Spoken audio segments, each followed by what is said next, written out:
Hello everyone, welcome to पढ़ लिया। दोस्तों, हमने लास्ट क्लास में जो डिस्कशन किया था वो था analysis of doubly reinforced section by डब्ल्यूएसएम।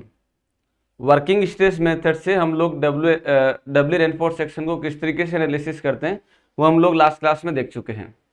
And किस तरीके से हम लोग मोमेंट ऑफ रेजिस्टेंस कैलकुलेट करते हैं, किस तरीके से एरिया ऑफ स्टील कैलकुलेट करते हैं, क्या उसके पीछे अप्रोच है, वो सारा हम लोग जो है थ्योरेटिकल पार्ट हम लोग जो है देख चुके हैं। उससे रिलेटेड जो एग्जाम में क्वेश्चन पूछे जाते हैं उसको हम लोग देख लेते हैं। ठीक है, सो यहाँ पे आपको जो क्वेश्चन दे रखा है वो क्वेश्चन होगा कुछ ऐसे, लुक एट दिस। ये आपको एक क्वेश्चन दे रखा है, इसमें कह रहा है find the moment of resistance of the section shown in the figure. Diagram को देख के पता लग रहा है कि भाई कंप्रेशन में स्टील दे रखा है, टेंशन में स्टील दे रखा है, बी का दे रखा है, स्मॉल डी दे रखा है और कवर दे रखा है। Use M25 concrete, Fe 500 steel and take M equal to 11। M equal to 11 दे रखा है, इसका मतलब इसको हमें WSM से करना है, राइट। तो हमें आगे बढ़ने से पहले क्या कैलकुलेट करना है, उसके बाद में क्या करना है, उसके बाद में क्या करना है, स्टेप तो लिखवाए नहीं है और स्टेप होते भी नहीं है। हमें पता होना चाहिए कि हम कोई भी अगर पैरामीटर निकाल रहे हैं तो क्यों निकाल रहे हैं। तो उसको देखिए, हमें क्या कैलकुलेट करना है दोस्तों, मोमेंट ऑफ रेजिस्टेंस। सेक्शन कौन सा है, डबली रेनफोर्स सेक्शन। तो डबली रेनफोर्स सेक्शन के लिए मोमेंट ऑफ रेजिस्टेंस जो दिया जाता है दोस्तों वो क्या हो जाएगा, that is MR is equal to 1/2 B into XA into CA into D minus XA/3 plus 1.5 M minus 1 into ASC into CB into D minus DC। ये हो जाएगा आपके पास में C1 into LA1 plus C2 into LA2। ये लिखा है था आपको, यानी कि अगर आपको MR निकालना तो ये सारा पता होना चाहिए। चलो इसमें से देख लें कौन कौन से पैरामीटर अननोन है। अगर इसमें हम देखें B का वैल्यू गिवन है, XA का वैल्यू कैसे निकालें। तो XA के लिए हमारे पास में डबली रेनफोर्स सेक्शन के लिए जो इक्वेशन होता है वो इक्वेशन होता है that is B into XA का square by 2 plus 1.5 M into ASC into XA minus DC minus ASC into XA minus DC is equal to M into AST D minus XA। यानी कि XA निकालने के लिए इसमें आपको सारा data put करना पड़ेगा। तो मैं अभी XA के बारे में बात कर लेता हूं। तो XA में क्या क्या अननोन है ये तुम्हें गिवन है, ये तुम्हें कैलकुलेट करना है। ये गिवन है, ये गिवन है, AC तुम्हें गिवन है, ठीक है। XA तुम्हें निकालना है DC जब तक तुम्हें कुछ नहीं कहा जाता दोनों साइड कवर हम लोग बराबर लेके चलते हैं। तो ये 50 दे रखा है, इसका मतलब तुम्हें DC गिवन है। तो ये गिवन है, ये गिवन है, ये गिवन है, AC गिवन है, XA मुझे निकालना है, DC गिवन है, M गिवन है, AST के लिए दोस्तों आपको ये दे रखा है। तो AST भी गिवन है, चलो अच्छी बात, AST भी गिवन है, D गिवन है, XA कैलकुलेट करना है। एक अननोन एक इक्वेशन, आंसर आ जाएगा। तो XA का वैल्यू निकल गया, चलो XA का वैल्यू भी निकल गया, अननोन जो था वो हमारे पास अब पता चल गया। CA को भी होल्ड पे रख देते हैं, D पता है, XA हम लोग कैलकुलेट कर चुके हैं, 1.5 कैलकुलेटर जानता है, M का वैल्यू गिवन है, 1 जानते हैं, AC गिवन है, CB को भी होल्ड पे रख रहे, D पता है, DC पता है। CB का वैल्यू कैसे निकालेंगे, CB का वैल्यू हम लोग निकालेंगे सिमिलर ट्राइंगल को यूज करते हुए। This is the CA, this is the CB and ये हो जाएगा दैट इज द DC और ये हो जाएगा दिस इज द XA। तो अगर मैं इसके लिए लिखूंगा तो क्या लिखूंगा, CA upon XA is equal to CB upon XA minus DC। इसमें CB को छोड़ के बाकी सब तुम्हें CB जो है वो CA के पैरामीटर में निकल आएगी। CB का वैल्यू जो मैं CA की टर्म्स में निकाल सकता हूं, यानी कि अगर CA पता तो CB भी पता है, यानी कि मैं CB को क्या लिख सकता हूं दोस्तों, CB को मैं इन टर्म्स ऑफ CA की टर्म्स में लिख सकता हूं। और यहां पे मेरे पास में CA अननोन है, यानी कि MR निकालने के लिए आपको CA का वैल्यू क्या पुट करना है ये देखना होगा। सी ए क्या होता है? सी ए होता है दोस्तों आपके पास में कंक्रीट के अंदर मैक्सिमम स्ट्रेस कितनी आ रही है। तो इसके लिए मैंने आपको क्या कंसेप्ट बताया था?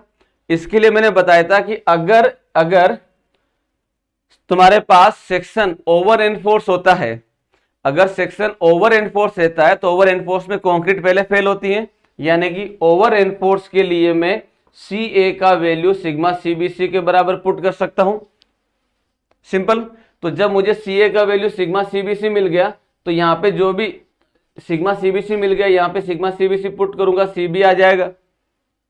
तो बस पुट करो, आंसर निकालो। अगर मेरे पास में बैलेंस सेक्शन आ जाता है तो भी मैं सी ए का वैल्यू सिग्मा सीबीसी के बराबर पुट करके निकाल सकता हूं। अगर मेरे पास में अंडर रेनफोर्स आ जाता है तब सी ए का वैल्यू आपको इस सिमिलर ट्राइंगल को यूज करते हुए निकालना पड़ेगा। ये हो जाएगा this is the C A, ये हो जाएगा एक्स ए, ये हो जाएगा डी माइनस एक्स ए, और ये हो जाएगा टी ए बाई एम। और अंडर एनफोर्स के लिए टी ए को हम लोग क्या लिख सकते हैं? Sigma S T. This divided by this divided by this. पूरे इक्वेशन में ओनली सी अननोन है। सी ए का वैल्यू पुट करो, तो सी ए का वैल्यू पुट करोगे तो यहां पे पुट कर दोगे, और यहां पे पुट करोगे तुम्हारे पास सी बी निकल आएगा, एक अननोन। सारा कुछ पता चल गया, एम आर का आंसर आ जाएगा। तो यहां से कंक्लूजन क्या निकला? मुझे सी ए का वैल्यू क्या पुट करूंगा, इन तीनों में से कौन सी सिचुएशन लूंगा, वो पुट करने के लिए मुझे चेक करना पड़ेगा अंडर अवर और बैलेंस सेक्शन।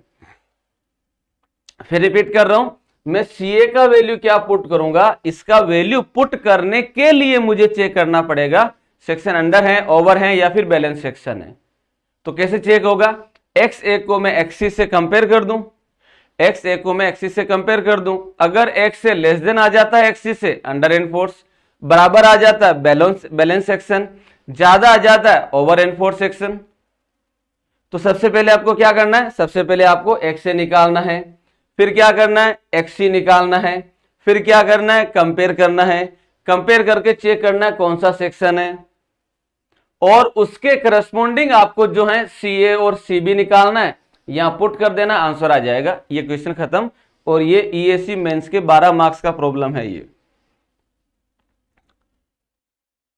ठीक है दोस्तों, तो एग्जाम में क्वेश्चन की अप्रोच क्या होनी चाहिए? वो कुछ ऐसी होनी चाहिए, हमें हर चीज में क्लियरिटी पता होनी चाहिए कि पहला स्टेप कर रहे हैं तो क्यों कर रहे हैं, दूसरा कर रहे हैं तो क्यों कर रहे हैं।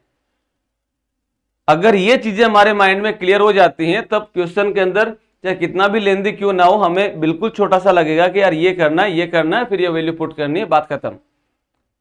So what is the conclusion of this? सबसे पहले हम लोग एक्स से कैलकुलेट करेंगे, उसके बाद में एक्स से कैलकुलेट करेंगे, देन कंपेयर करेंगे एंड अकॉर्डिंगली सी ए और सी बी निकालेंगे, then put the value, get the answer, that's all. चलिए तो सोल्व करते हैं इसको, क्या होगा। तो जब सोल्व करते हैं तो भाई हमारे पास में कुछ डेटा हम लोग यहीं पे देख लेते हैं। ये है आपके पास में ASC। ASC कितना हो जाएगा? अगर मैं यहां पे देखता हूं तो ASC हो जाएगा, that is ASC is equal to 3 into pi by 4 into 25 का square. So this is the ASC, 3 into pi by 4 into 25 का square. AST 4 into pi by 4 into 20 का स्क्वायर। सो ये हो जाएगा, that is AST is equal to 4 into pi by 4 into 20 का square. तो आप इसको पहले सोल्व करके रख लो क्योंकि ये फ्रिक्वेंटली जो है वो यूज होगा। That is the 3 into pi by 4 into 25 का square. So this value will B 1472, ये आ रहा है 1472.62 mm स्क्वायर। एंड इसी तरीके से जब हम इसको चेक करेंगे तो ये हो जाएगा 4 एंड ये हो जाएगा आपके पास में 20 का square. So this value will B 1256.64 mm square. चलो जी, ये आपको जो है वो ध्यान रखना है। अब आगे बढ़ते हैं। मुझे M25 दे रखा है, M25 के लिए सिग्मा सीबीसी कितना होता है? 20 सिग्मा सीबीसी एफसी के बाई 3, 25 बाई 3 8 पॉइंट समथिंग यानी कि 8.5 होगा। एफई 500 स्टील दे रखा है, सिग्मा एसटी कितना होगा? एफई 500 के लिए 250 के लिए होता है 140, 415 के लिए होता है 230, 500 के लिए होता है 275। तो सिग्मा EST 500 के लिए हो जाएगा 275। m का वैल्यू आपको दे रखा है 11। ठीक है, तो यहां पे अगर हम देखें दोस्तों, इसको लिख लेते हैं M25 के लिए सिग्मा CBC हो जाएगा that is the 8.5 mega pascal, and FE 500 के लिए हो जाएगा that is sigma EST is equal to 275 mega pascal, and modular ratio M is equal to 11। ये डेटा आपको गिवन है। नाउ अब हमें क्या करना है, अब हमें कैलकुलेट करना है actual depth of neutral axis. तो पहला हो जाएगा हमारे पास दैट इज फर्स्ट हो जाएगा फॉर XA। तो XA के लिए दोस्तों जब हम लिखेंगे तो इक्वेशन क्या हो जाएगा, XA का इक्वेशन होगा दैट इज, सबसे पहले सारा हटा के लिख दे रहे हैं, तो ये हो जाएगा B into XA by 2 plus बाहर वाली कंक्रीट को मोमेंट करा लेते हैं 1.5 M इंटू ASC, ये मोमेंट करेगा XA माइनस DC से, फिर जो वैकेंट वाला वो भी मोमेंट कर गया था उसको माइनस कर देते हैं, तो minus ASC into XA minus DC is equal to M into AST D minus XA। Simple. चलिए पुट द वैल्यू हियर। तो यहां पे जब वैल्यू पुट करोगे दोस्तों तो B का वैल्यू कितना आ गया, B का वैल्यू है आपके पास में that is 400। So this value is the 400 into XA का स्क्वायर बाई 2 प्लस 1.5 M का वैल्यू दे रखा है 11 into ASC 1472.62 into XA minus DC का वैल्यू दे रखा है आपको 50, DC का वैल्यू दे रखा है 50।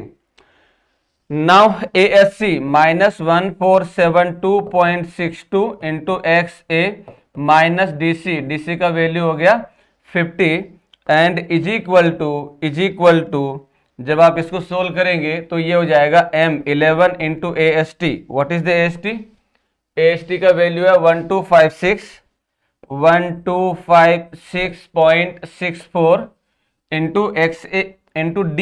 What is the value of the D का वैल्यू है 600। So this is the 600 minus XA। This is the equation as it is. Calculator में पुट करिए, वो अपने आप इसको सोल्व करेगा। This is the one.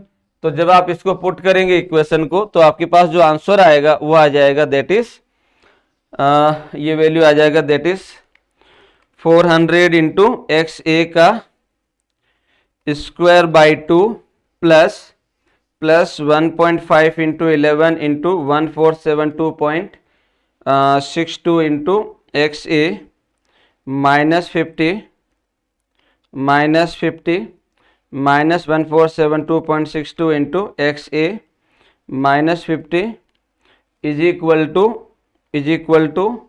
11 into 1256.64 into 600 minus XA bracket बंद, और इसको सोल्व करेंगे तो ये जो वैल्यू देगा दिस वैल्यू इज 144.111369 तो हम लोग डेसिमल के 2 डिजिट तक लेते हैं, तो यहां से आ जाएगा XA is equal to 144.11 mm। ये लो आपने जो है XA का वैल्यू कैलकुलेट कर लिया। This is the XA। Clear है दोस्तों? तो ये आपने XA निकाल लिया। अब क्या करना है, XA निकल चुका है, अब हम कैलकुलेट करेंगे XC। क्या करेंगे? XC 500 के लिए कितना होता है? XC जो है 500 के लिए कितना होगा वो देख लेते हैं। तो यहां पे अगर हम देखें दूसरा हो जाएगा दैट इज XC, दूसरा हो जाएगा 4XC।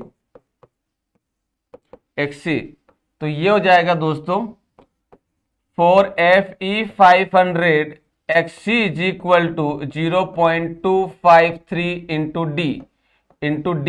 यही होता है।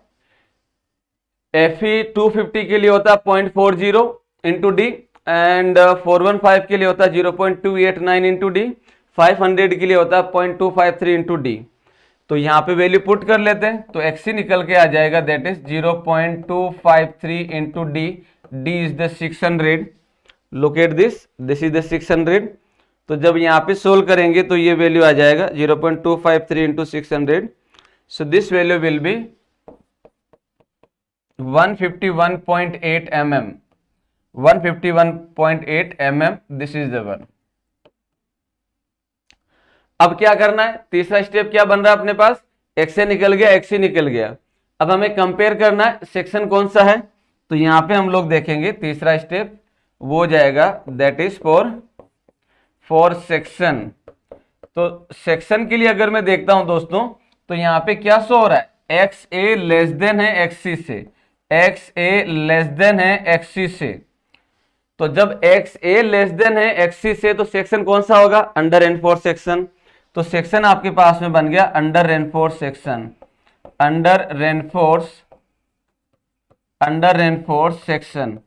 और अंडर रेनफोर्स सेक्शन के लिए दोस्तों हम ये जानते हैं सी ए लेस देन होता है सिग्मा सी बी सी से, टी ए बाई एम बराबर होता है sigma S T by M के, टी ए बाई एम बराबर होता है sigma S T by M के। और सिग्मा एस टी कितना होगा, हमारे पास जो ग्रेड ऑफ स्टील दे रखा है उसके करस्पॉन्डिंग सिग्मा एस टी है आपके पास 275।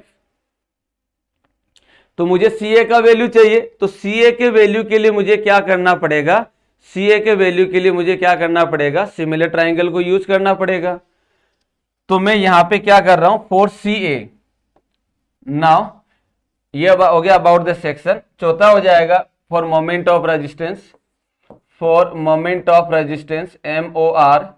मोमेंट ऑफ रेजिस्टेंस के लिए अगर हम देखें, तो मोमेंट ऑफ रेजिस्टेंस की इक्वेशन में भाई हमारे पास एक तो सी ए का वैल्यू चाहिए और एक सी बी का वैल्यू चाहिए। तो पहला हम देख लेते हैं फॉर सी ए, सी ए के लिए दोस्तों हम लोग जो ट्राइंगल लेंगे वो हमारे पास ट्राइंगल होगा कुछ ऐसे। सी ए के लिए हम लोग जो ट्राइंगल लेंगे वो ट्राइंगल होगा कुछ ऐसे ये ट्राइंगल हो जाएगा कुछ इस तरीके से। यहाँ पे हम लोग वैल्यू पुट कर देते हैं, ये हो जाएगा this is the C A, ये हो जाएगा दिस इज द एक्स ए, ये हो जाएगा डी माइनस एक्स ए, और ये हो जाएगा that is sigma S T by M, sigma S T by M. तो दोस्तों अगर हमें सी ए निकालना है तो सी ए कैसे निकलेगा, इसमें से सी ए के लिए अगर हम बात करें तो ये हो जाएगा that is C A upon X A is equal to sigma S T by M divided by D minus X A. हमें चाहिए सी ए का वैल्यू, तो सी ए हो जाएगा आपके पास C A upon X A. What is the value of X A, X A का value हो गया हमारे पास 144.11। सो ये वैल्यू हो जाएगा दोस्तों 144.11 is equal to sigma S T 275 divided by 11, 600 minus 144.11।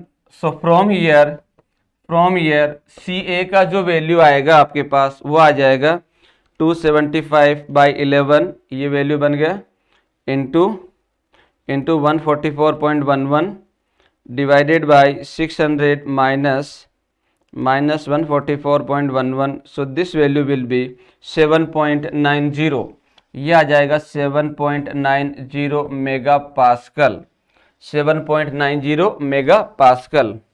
सो ये आपके पास में आ गया सी ए का वैल्यू। अब क्या करना, सी बी का वैल्यू निकालना है, तो सी बी निकाल लो।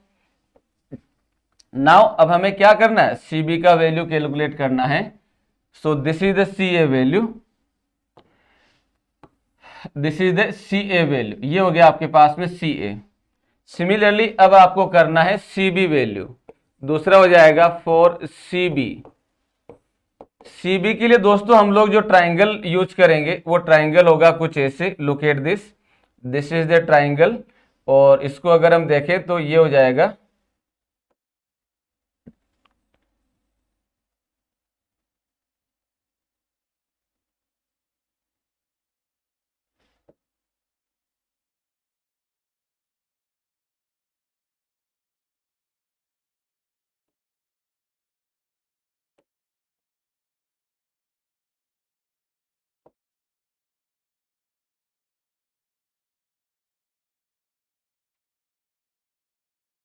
चलो इसको बना ही लेते हैं। बना ही लेते हैं इसको। तो ये बन जाएगा हमारे पास कुछ ऐसे, लुक एट दिस, ये हो जाएगा कुछ इस तरीके से। और इसमें अगर हम देखेंगे तो क्या होगा दोस्तों, इसमें हो जाएगा this is the C A, ये हो जाएगा this is the C A, this is the C A, और ये हो जाएगा this is the C B, ये हो जाएगा this is the D C, this is the D C, और ये हो जाएगा this is the X A, this is the X A. तो यहाँ पे अगर हम देखेंगे तो ये हो जाएगा C A upon X A is equal to C B upon X A minus D C, यही होगा। This divided by this one, this divided by this one, simple. तो my dear friends, C A का value already हम लोग calculate कर चुके हैं, तो ये हो जाएगा 7.90 divided by X A 144.11 is equal to C B हमें कैलकुलेट करना है, एक्स ए 144.11 माइनस 50।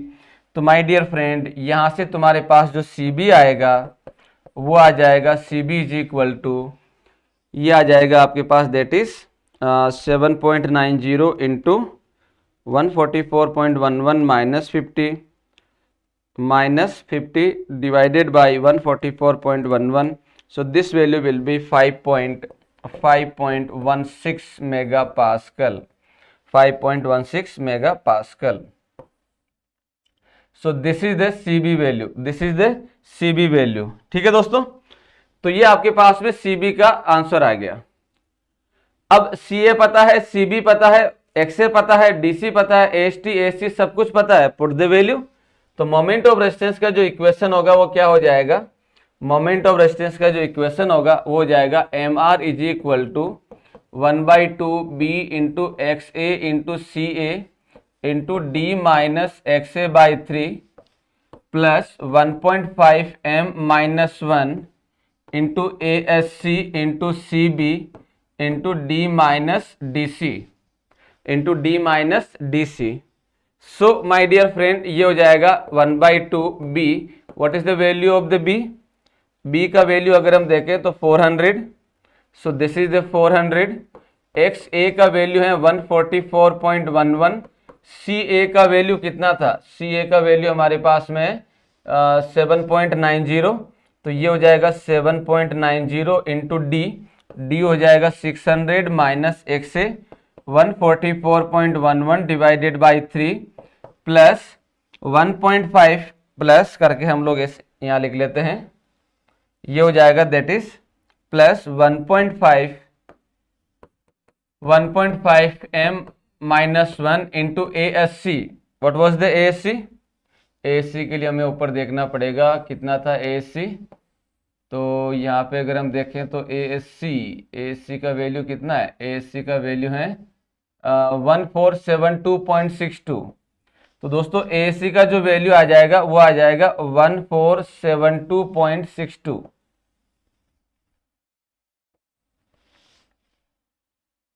तो ये आ जाएगा 1472.62 into CB 5.16 into D 600 minus 50। सो यहाँ से आपके पास MR का जो आंसर आएगा वो आ जाएगा, MR का आंसर आ जाएगा कुछ ऐसे। सो this is the 1/2 into 400 into 144, ये हो जाएगा 144.11 into 7.90 into 600 minus 144.11 divided by 3 plus 1.5 M 11 minus 1 into 1472.62 into 5.16 into 600 minus 50। So this value is 190.45, ये आ जाएगा 190.457, तो 46 लिख सकते हैं kilo newton metre, this is the one. So my dear friend, ये आपके पास में फाइनल आंसर हो जाएगा जो आपसे पूछा गया है। तो इट इज वेरी इजी, कोई बहुत बड़ी चीज नहीं है, सिंपल सी है। आपको क्या करना है, वैल्यू पुट करना है और आंसर निकालना है। सबसे पहले जो चीज निकालनी है उसको पहले लिखो और उसके बाद में सोचो कि भाई उसमें कौन कौन से पैरामीटर अननोन है जिसका वैल्यू मैं कैसे निकाल सकता हूं। चलिए, सो this is the problem. Next problem पे चलते हैं। नेक्स्ट प्रॉब्लम में क्या दे रखा है आपको? नेक्स्ट प्रॉब्लम में दिया गया calculate stresses in concrete and steel, यानी कि तुम्हें CA और TA का वैल्यू निकालना है due to bending moment take M equal to this. चलो, तो माय डियर फ्रेंड, अगर हमें जो है हमें दे क्या रखा है, बेंडिंग मोमेंट दे रखा है, M का वैल्यू दे रखा है, ASC दे रखा है, AST दे रखा है, कैपिटल D दे रखा है, DC दे रखा है, B दे रखा है, और हमें निकालना CA। तो कैसे निकाले? ऐसी कौन सी इक्वेशन है जिसके अंदर बेंडिंग मोमेंट में और जो है AST ASC और इनमें रिलेशन में हो? तो एक ही इक्वेशन है। कौन सी इक्वेशन है दोस्तों? ये इक्वेशन हो जाएगी आपके पास, that is moment of resistance का इक्वेशन, MR वाली इक्वेशन। तो MR वाली इक्वेशन आपके पास में आ जाएगी, क्या होगी देख लेते हैं उसको। तो MR की इक्वेशन क्या है? पहले देखो कंसेप्ट जान रहे हैं। MR हो जाएगा that is 1/2 B into XA into CA into D minus XA by 3 plus 1.5 M minus 1 into ASC into CB into ये हो जाएगा D minus DC। Here it is. आपको कैलकुलेट क्या करना है? माइंड के अंदर आपके पिक्चर क्लियर है, CA और TA निकालना है। ये आपके माइंड में पिक्चर एकदम क्लियर है। तो अगर हम ये देखें, अगर हम CA और TA की बात करें, तो TA के बारे में मैं जानता हूं, क्या जानता हूं कि अगर मुझे CA मिल गया तब तो मेरे पास TA बड़े आसानी से आ जाएगा। ये लो जी, अगर ये मिल जाता है तो ये मिल गया तो क्या लिख सकते हैं हम लोग? C upon XA is equal to TA by M upon D minus XA। यहाँ पे सब पता है, CA पता है तो TA पता है, मतलब बेसिकली एक ही अननोन है आपके पास। अगर CA मिल गया तो सब मिल जाना है। चलो, तो जिसको हमें जो अननोन पैरामीटर है उसको होल्ड कर लेते हैं, ये हमें तो निकालना है। क्या हमें MR दे रखा है, इसकी जगह बेंडिंग मोमेंट गिवन है क्वेश्चन में, ये दे रखा है। B का वैल्यू गिवन है XA। चलो XA की इक्वेशन लिखो, क्या कहानी है? XA की इक्वेशन हो जाएगा B into XA square by 2 plus 1.5 M minus 1 into ASC into XA minus DC is equal to M into AST D minus XA। अगर इस इक्वेशन में देखें दोस्तों, तो हमारे पास में B गिवन है, XA मुझे निकालना है, ये गिवन है, ये गिवन है, ये गिवन है, ये गिवन है, ये मुझे निकालना है। ऑल डेटा जो है आपको दे रखा है, एक अननोन एक इक्वेशन, यानी कि XA भी निकल गया। ये पता है, XA में निकाल चुका हूं, ये पता है, ये पता है, ये पता है, ये CB अभी अननोन है, ये पता है, ये पता है। तो मुझे CA निकालना है तो मुझे पहले CB को देखना होगा, CB क्या होता है। तो CB के लिए क्या करें? ये लो जी,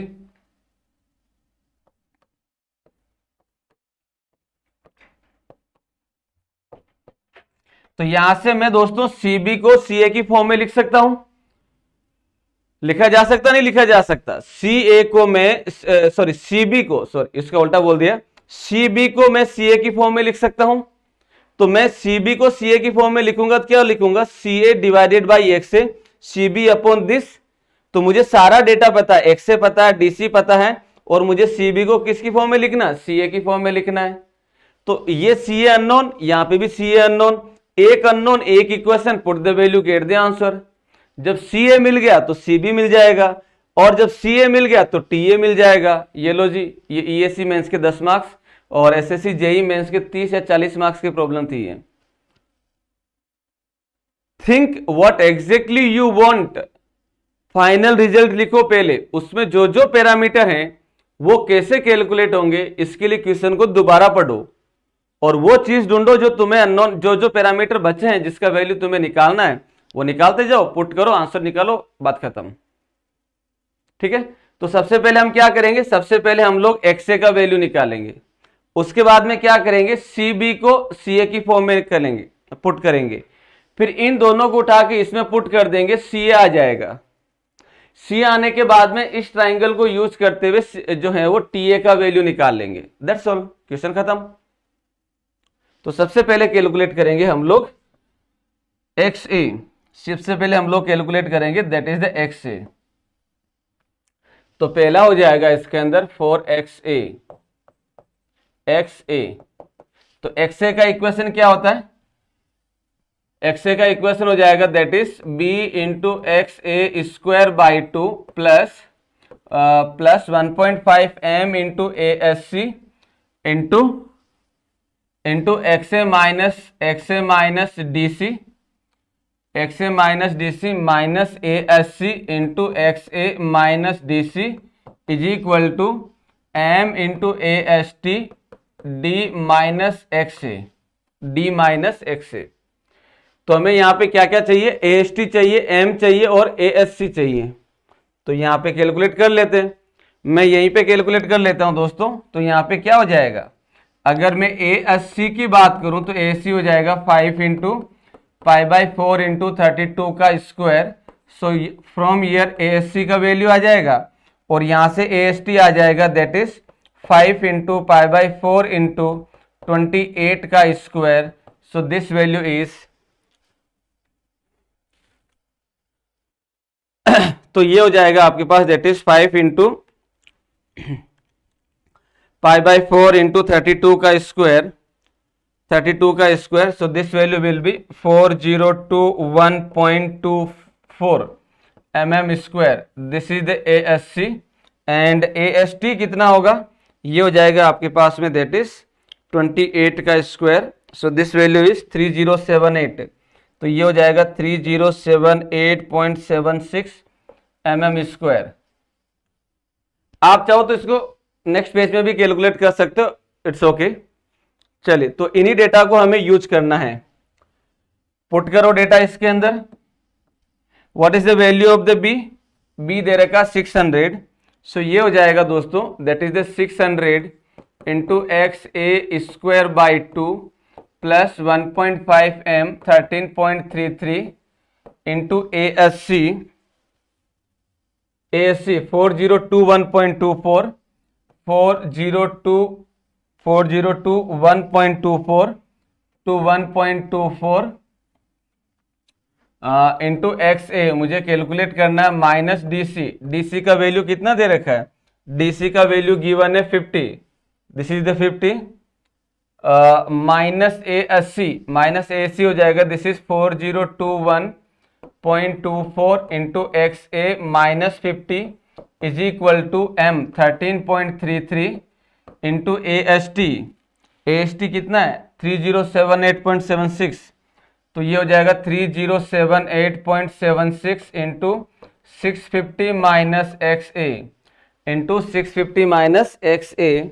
सो from here X A is equal to क्या आ जाएगा? ये आ जाएगा 600 into X A square by 2 plus 1.5 M 13.33 into 4021.24 into X A minus 50 minus A C 4021.24 into X A 24 into X A minus 50 is equal to 13.33 into 3078.76 into 650 minus X ए।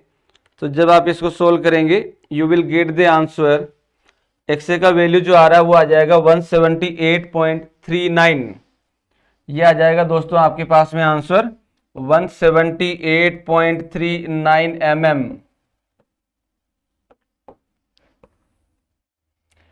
अब आप मुझे एक चीज बताओ, क्या यहाँ पे एक्स ही निकालूंगा? जरूरत ही नहीं है।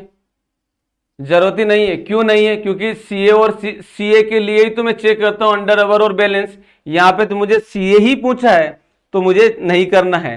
क्या करना है इसके बाद में? एक्स ए निकल गया, अब क्या करना है? सीबी को जो है वो सीए की फॉर्म में कन्वर्ट करना है। सीबी को सीए की फॉर्म में लिखना है। तो लिखो क्या होगा? सीबी को सीए की फॉर्म में लिखेंगे तो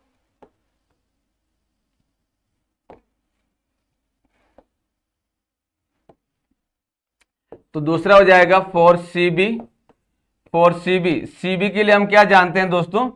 CB के लिए हम लोग ये जानते हैं कि हमारे पास में ये ट्राइंगल बना हुआ है, look at this is the triangle, और इसमें अगर हम देखें तो ये क्या हो जाएगा ये हो जाएगा आपके पास this is the CA and ये हो जाएगा CB, this is the DC, this is the DC, और ये हो जाएगा XA, this is the XA। तो यहां से हम लोग सिमिलर ट्राइंगल में क्या लिखेंगे, CA upon XA is equal to CB upon XA minus DC, CB upon XA minus DC। तो CA हमें क्या लिखना, CB को रहने देना, बाकी सारा इधर लिख देना है। तो ये हो जाएगा CA upon 178.39 is equal to CB upon XA minus DC 178.39 minus 50। So my dear friend, यहाँ पे हम लोग लिख सकते हैं CB इज इक्वल टू, यहाँ पे हम लोग लिख सकते हैं CB इज इक्वल टू, करना क्या है, इस वाले टर्म्स को इधर ले आओ, सोल्व कर लो, CB को एज इट इज रहने दो। तो ये हो जाएगा आपके पास that is 178.39 minus 50 divided by 178.39। So this value is 0.7197 यानी कि 0.72 इंटू CA। ओके चलो, तो ये लो जी, ये आपके पास में क्या बन गया दोस्तों, ये बन गया आपके पास CB जो कि CA की टर्म्स में आ गया। अब MR की इक्वेशन के अंदर CA मुझे निकालना है और एक पैरामीटर अननोन था CB, उसको भी मैंने CA की फॉर्म में लिख दिया, just put the value get the answer. तो यहां पे हम क्या कर लेते हैं, यहां पे हम लोग जो है वो MR का इक्वेशन लिख लेते हैं। तो ये हो जाएगा फॉर स्ट्रेस इन कंक्रीट,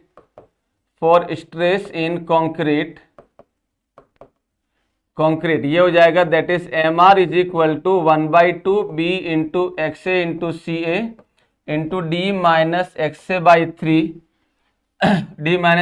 3 ये हो जाएगा 1.5 M minus 1 into ASC into CB into D minus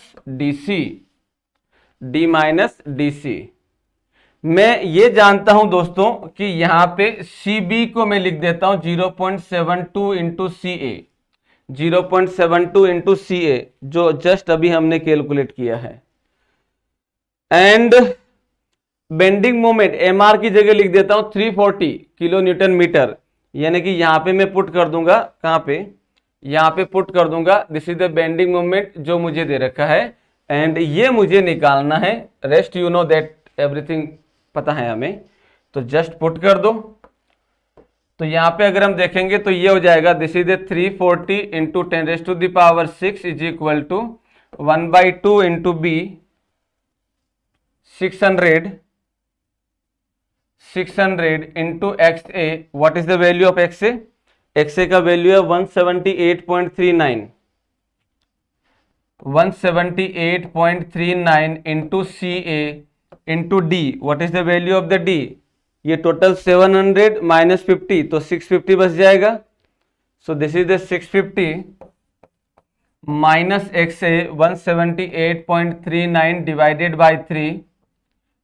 y 3 plus 1.5 M 13.33 minus 1 into ASC। What is the ASC, ASC का वैल्यू है 4021.24, तो ये हो जाएगा that is 4021.24 into CB 0.72 into CA into D minus DC 650 minus 50।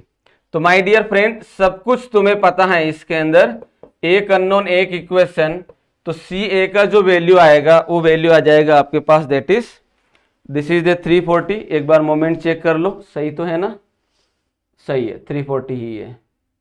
चलो तो put करो 340 E6 is equal to 1/2 into 600 into 178.39 into A unknown into ये हो जाएगा 650 minus 178.39 divided by 3 plus 1.5 into 13.33 minus 1 into 4021.24 into 0.72 into A into 650 minus 50। So जब आप इसको solve करेंगे you will get the answer 5.26। So आपके पास में जो आंसर आ जाएगा वो आ जाएगा दैट इज 5.26। तो सी ए का वैल्यू आ जाएगा दोस्तों 5.2630 26, ठीक है, mega pascal. So this is the stress in concrete, this is the stress in concrete. अब हमें क्या करना है, जब हमारे पास कंक्रीट में स्ट्रेस आ गई तो हम स्टील में स्ट्रेस निकाल लेते हैं। तो नेक्स्ट हो जाएगा that is stress in steel, stress in steel. तो जब स्टील के लिए स्ट्रेस निकालेंगे दोस्तों तो हम लोग सिमिलर ट्राइंगल यूज कर सकते हैं। सिमिलर ट्राइंगल कैसे, हियर इट इज। तो ये हो जाएगा आपके पास सिमिलर ट्राइंगल के अंदर कुछ ऐसे, this is the one like this, और ये वैल्यू हो जाएगा this is the C A, this is the X A, this is the D minus X A, और ये हो जाएगा that is T A by M, T A by M. तो यहाँ पे वैल्यू पुट करेंगे तो ये हो जाएगा C A upon X A, this divided by this one, this divided by this one. तो T A by M divided by D minus X A. सब कुछ तुम्हें पता है। सी ए का वैल्यू कितना है दोस्तों, सी ए का वैल्यू है 5.26। तो यहां पे जब वैल्यू पुट करेंगे 5.26 एंड एक्स ए कितना 178.39, तो एक्स ए हो जाएगा that is 178.39 is equal to T A मुझे निकालना है, divided by M 13.33, D 650 minus X A 178.39। So my dear friend, T A का जो वैल्यू आएगा वो आ जाएगा आपके पास that is 5.26 178.39 is equal to A by T by 13.33 divided by 650 minus 178.39। So जब आप इसको सोल्व करेंगे you will get the answer 185.365।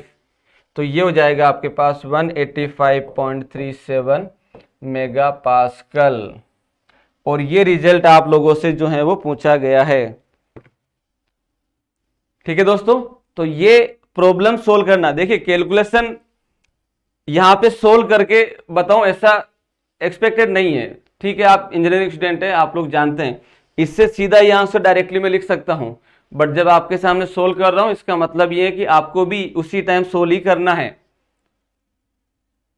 ठीक है ना, कोई भी इक्वेशन का आंसर, जैसे मान लीजिए मैं ये इक्वेशन लिख के सीधा ही लिख सकता हूं, माइट भी आंसर डेटा पुट करने में मिस्टेक हो या न हो, तो आपको ध्यान ये रखना दोस्तों कि प्रैक्टिस करना है। रियलिटी क्या होती है बच्चों के साथ कि भाई क्वेश्चन को देखा, इक्वेशन बनी, जैसे मान लीजिए कहाँ गया, इसकी बात करें, यहाँ तो नहीं, इसकी बात करते हैं, इसकी बात करते हैं। इस इक्वेशन को आप में से कई सारे स्टूडेंट क्या करते होंगे, सबसे पहले इस इक्वेशन को क्वाड्रेटिक फॉर्म में बनाएंगे। आप मुझे एक चीज बताओ, इसको क्वाड्रेटिक बनाने में आपको 10 मिनट लग जाएंगे। आप 9वीं क्लास का प्रॉब्लम तो सोल्व कर नहीं रहे, 9th क्लास में क्वाड्रेटिक इक्वेशन आती है एलजेब्रा के अंदर, वो तो आप सोल्व कर नहीं रहे कि फिर पहले इसको जो है a into X square plus B into X plus C equal to 0 की फॉर्मेट में लाओ, फिर आप जो है श्रीधराचार्य फॉर्मुलेशन में पुट करो एंड देन आंसर निकालो। हम 9th क्लास का एग्जाम तो प्रॉब्लम तो कर नहीं रहे, we are dealing with the engineering problem. और एग्जामिनर भी आपसे एक्सपेक्ट नहीं करता कि आप ये सारी चीजें बीच में 8-10 लाइनें लिखो इसके बीच में। दिस इक्वेशन को एज इट इज कैलकुलेटर में पुट करिए। इंजीनियरिंग कैलकुलेटर यानी कि साइंटिफिक कैलकुलेटर अलाउ होता है मेंस के अंदर, and you can use that calculator, और उसमें जो फंक्शन है उसको यूज करते हुए सीधा लिख सकते हैं। और करना है, एक बार में नहीं होगा। ये डेटा पुट करने के बाद में अगर ये गलत आ गया, मान लो ये गलत आ गया, तो सारा डेटा गलत है, आधे मार्क्स तो वैसे कट हो गए। तो प्रैक्टिस करना जरूरी है। That's why we are solving the problem in front of you, putting the data in the calculator and get the result. Same thing आपको अपने हैंड पे करना है, ठीक है। So this is all about the W reinforce section, जो कि WSM से है। नेक्स्ट WSM का एक और टॉपिक है, दैट इज कॉल्ड टी और एल बीम, वो भी हम लोग WSM से करेंगे। आफ्टर दैट सिंगली डब्ल्यू और टी और एल बीम सेम हम लोग डिस्कशन करेंगे LSM से। चलिए, तो नेक्स्ट क्लास में हम लोग देखेंगे टी और एल बीम। Thank you.